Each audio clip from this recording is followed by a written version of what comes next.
Welcome to our detailed guide on how to enable memories notifications on Snapchat. Stay informed and connected with your saved memories by following these easy steps. Begin by opening the Snapchat app on your Android device to access your profile.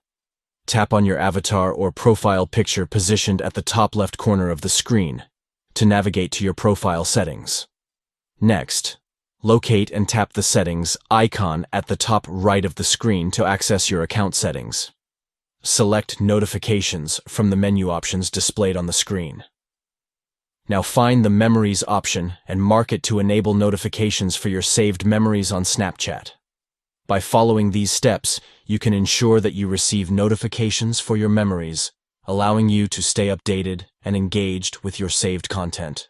Thank you for watching this guide on how to enable memories notifications on Snapchat.